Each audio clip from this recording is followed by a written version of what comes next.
देवेंद्र फडणवीस सरकारने खोट्या कागदपत्रांच्या आधारे जन्मनोंदी झाल्याचं कारस्थान उघडकीस आणले। गेल्या काही महिन्यात 3 लाख बोगस जन्मनोंदी उघडकीस आणून त्या रद्द करण्यात आल्यात। ग्रामपंचायत पातळीवरील CRS पोर्टलचा पासवर्ड हॅक करून काही बोगस नोंदी घातल्यात। अशा नोंदी करणारी मोठी टोळी आहे, ती सध्या उत्तर भारत, बिहारमध्ये कार्यरत आहे। त्याचा तपास सुरू आहे। 11 लोकांना अटक करण्यात आली आहे। त्या टोळीने महाराष्ट्रातील अनेक गावांचे CRS पोर्टल हॅक करून नोंदी घातल्या आहेत। आतापर्यंत 60 गावांनी FIR दाखल केली आहे। 67,000 नोंदी रद्द करण्यात आल्याची माहिती भाजपाचे ज्येष्ठ नेते किरीट सोमय्या यांनी दिली। ते म्हणाले, माझा सांगलीत येण्याचा उद्देश एक बांगलादेशी जन्म प्रमाणपत्र घोटाळा आणि जिल्हा भाजपाच्या लोकांशी SIR बाबत चर्चा आणि त्याची अंमलबजावणी हा आहे। ते आज ईश्वरपूर नगरपालिकेच्या जन्मनोंदीबाबतची माहिती घेण्यासाठी आले होते। मुख्याधिकारी यांच्या दालनात ईश्वरपूर नगरपालिकेच्या जन्मनोंदीबाबतची सविस्तर माहिती त्यांनी घेतली। ते म्हणाले, ईश्वरपूर नगरपालिकेच्या बाबतीत काही ॲबनॉर्मल माहिती मिळाली होती, त्यामुळे मी ईश्वरपूर येथे आलोय। मी संबंधित अधिकाऱ्यांसमोर ॲबनॉर्मॅलिटी स्पष्ट केली आहे। त्यावर संबंधित अधिकाऱ्यांनी 15 दिवसात योग्य ती दुरुस्ती करून माहिती देण्याचं मान्य केलं। त्यांनी ॲबनॉर्मॅलिटी मान्य केली आहे। 15 दिवसात ते रिपोर्ट पाठवतो म्हणालेत। त्यानंतर पुढचा निर्णय घेऊ।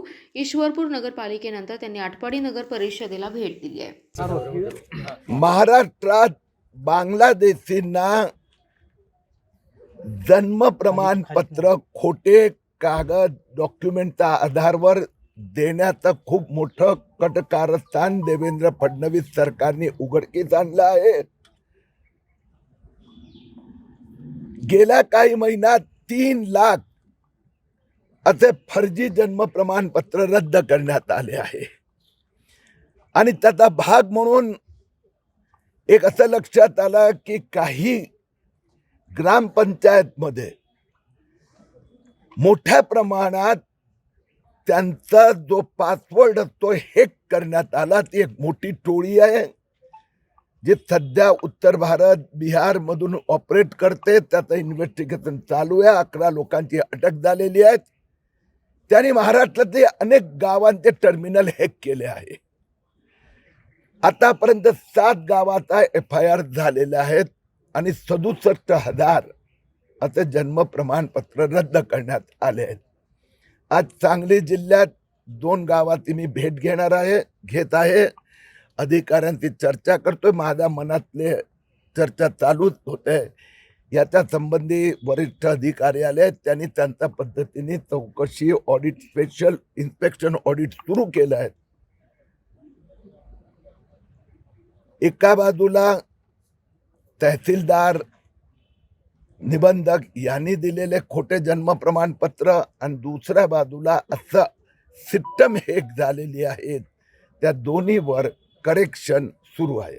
स्पेसिफिक उरण ईश्वरपूर आटपाडीमध्ये तुम्हाला काय आढळलं आहे म्हणून आज दौरा तुम्हाला आणि ईश्वरपूरमध्ये काय आता ज्याला आपण असाधारण म्हणजे ॲबनॉर्मल, तर काही माहिती ॲबनॉर्मल मिळाली उत्तर त्यामुळे मी आज इथे आलो आहे। ते ॲबनॉर्मॅलिटी मी त्यांच्याजवळ स्पष्ट केली आहे।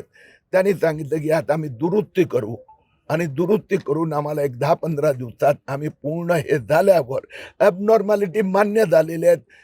त्यात अर्धे टाकले आहेत, अर्धे टाकले नाही आहेत। तर त्या पुढच्या 15 दिवसात ते दुरुस्ती करून मग त्यानंतर त्यांचा रिपोर्ट आल्यावर पाहू। हे संगणमतानं सगळं केलेलं आहे का टेक्निकल?